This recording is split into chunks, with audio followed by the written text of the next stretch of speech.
안녕하세요 여러분. 저는 인간의 마음을 움직이는 인지과학자 김상균입니다.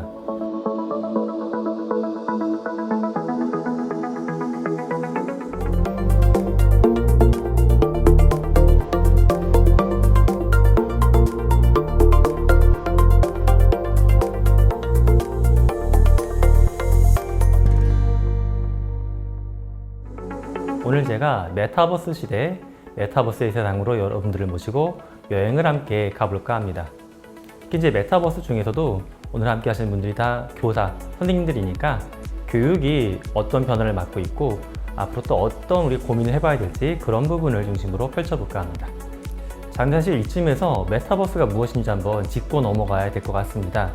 요즘에 올해 들어서 언론에 하루에 보니까 40개, 50개 정도요 메타버스와 관련된 기사가 정말 쏟아져 나오고 있습니다. 메타버스가 인터넷처럼 어떤 기술이거나 스마트폰처럼 눈에 잡히는 물건이라고 하면 저겁니다 하면 되는데 사실 그렇지는 않거든요.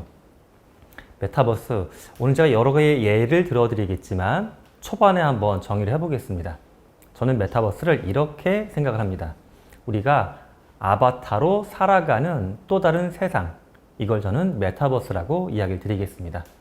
아바타로 살아간다라고 하니까 뭔가 부캐나 닉네임 같은 거 생각나실 수도 있고 실제 세상하고 뭔가 다른가 보다 그런 생각 충분히 드실 것 같습니다. 자, 바로 그런 거 맞습니다, 여러분. 또 이제 머릿속에는 그러니까 내가 집에 갖고 있는 VR 고글, VR 쓰는 세상인가? 또는 3D 캐릭터 나오는 게임 같은 게 왔다 갔다 하는 세상인가? 다 맞아요, 선생님들. 근데 그거보다 좀 더 이제 포괄적인 세상이 메타버스인데 과연 그 세상이 무엇이고 무엇 고민하면 좋을지 살펴볼까 합니다. 자, 제가 여러분들한테 질문 한번 드리고 싶습니다. 우리가 2020년 들어서면서부터 코로나 발생을 했고요. 만약에 조만간 팬데믹이 끝난다. 그러면 여러분들은 교육이 어떻게 바뀌실 것 같습니까? 코로나 이전에는 어떻게 우리가 가르쳐 왔을까요? 이 부분 한번 같이 생각해 보시면 어떨까 합니다. 일단 두 가지가 있었죠. 우리 코로나 전에는 주로 학교 강의실, 교실에서 학생들을 만나는 오프라인 환경 많이 있었고요. 코로나 이후에 온라인, 비대면 이런 말들이 나왔습니다. 근데 사실 여기서 우리가 놓치고 있는 게 한 가지가 더 있긴 합니다. 우리가 이제 대면한다, 비대면한다 이 관점만 놓고 보는데 사실은 이게 공간에 대한 문제죠. 대면은 공간에 가서 내가 우리 학생들을 몇 미터 거리 안에서 물리적으로 공간에 같이 들어간다.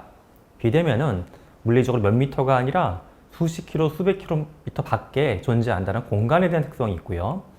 또 한 가지 시간을 살펴볼 필요가 있습니다, 여러분. 시간.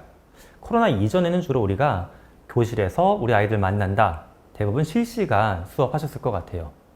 그런데 지금 여러분 코로나 때 수업 어떻게 하셨습니까?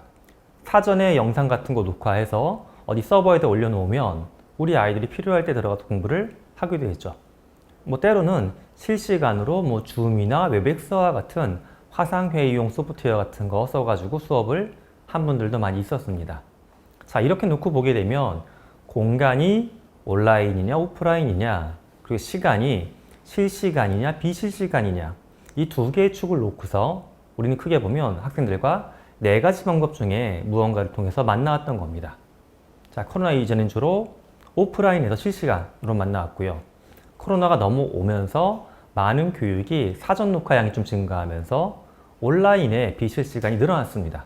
온라인인데 실시간으로 진행되는 것들 또는 반대로 오프라인인데 꼭 정해진 수업 시간뿐만 아니라 우리 아이들이 뭔가 개인적으로 활동하는 시간 또는 그 아이의 어떤 라이프 스타일에 맞는 뭔가 시간을 맞춰가지고 교육이 이루어질 수는 없을까 하는 오프라인의 비실시간성.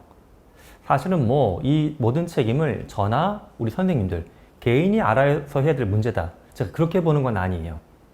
하지만 이제 우리 교육이 장기적으로 보게 되면 코로나를 통해서 학습한 새로운 교육 모델을 바탕으로 해가지고 이제 단순히 실시간 오프라인 교육이 아니라 이 네 개의 디멘전을 어떻게 하면 적절하게 쓸 것인가 이 부분을 고민을 해봐야 될 시점이 된 것 같습니다. 자, 그런데 사실 제 주변에도 보게 되면 많은 분들이 이 얘기 정말 많이 하세요. 코로나 끝나면 대면으로 돌아갈까요? 난 코로나만 끝나면 무조건 교실로 가야 된다. 안 만나니까 답답하고 되는 것 같지가 않다. 그럼 제가 이제 여쭤봅니다. 선배님 근데 왜 꼭 교실에서 우리 학생들 만나야 되냐고. 그러면 여러 가지 얘기를 하시는 것 같은데 막상 명확한 이유가 없습니다. 여러분 혹시 예전 영화나 드라마 같은 데서 히틀러가 나오는 장면 혹시 봤던 거 기억나십니까, 여러분? 히틀러 또는 뭐 공산국가의 독재자들 보게 되면 보통 이렇게 공간이 그려져 있습니다. 외교관이 오거나 누가 와가지고 독재자를 만나러 가요. 그러면 긴 통로를 지나갑니다. 수행원의 안내를 따라가지고 공간을 막 굽이굽이 들어가면 맨 마지막 방에 여기 히틀러가 있습니다. 방에 딱 뚜벅뚜벅 걸어 들어가면 정말 소리가 쿵쿵쿵쿵 울려요. 왜냐? 엄청나게 넓고 천정도 높은 방. 그 큰 방에 저 끝에 히틀러가 혼자 앉아 있습니다. 그러면 난 어디 앉느냐? 히틀러의 마지막 자리에 딱 앉아 있어요. 반대편 마지막 자리. 생각만 해봐도 여러분 굉장히 위압감이 느껴지죠. 왜 독재자들은 그런 공간에서 외교관을 만나고 누군가를 만나서 협상을 하고자 했을까요? 그런 공간의 특성 중에 하나가 일단 시계에도 잘 걸려있지 않았다고 합니다. 두 가지의 맥락이 들어가 있습니다. 시간과 공간을 내가 지배한다. 너는 시간을 느낄 수도 없고 나는 이 큰 공간을 통제할 정도로 힘이 있는 사람이다.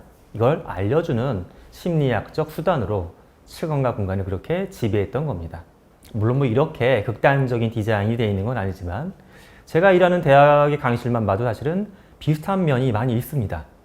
제가 이제 전공 과목 가르치는 강의실 들어가 보게 되면 한 빽빽하게 앉게 되면 50명 정도 앉을 수 있는 그런 자리가 있습니다.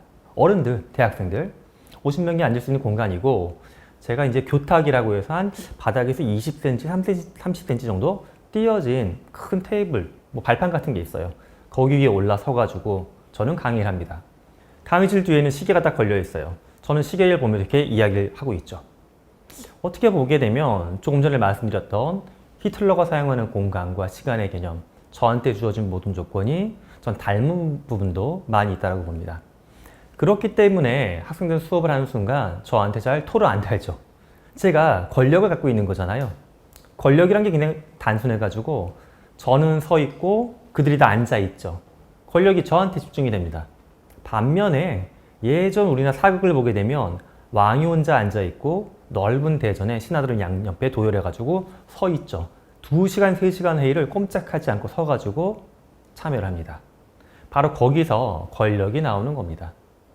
사실 뭐 이런 권력은 장시간 동안 교육, 50분 공부하고 10분 쉬고 이걸 하루에 6번, 8번 돌아가야 되는 공장식 교육 환경에서 학습자들이 뭔가 반론하지 않고 도망가지 않고 딱 각 잡고 앉아있게 만드는 데는 굉장히 효율적인 방법일 수 있습니다.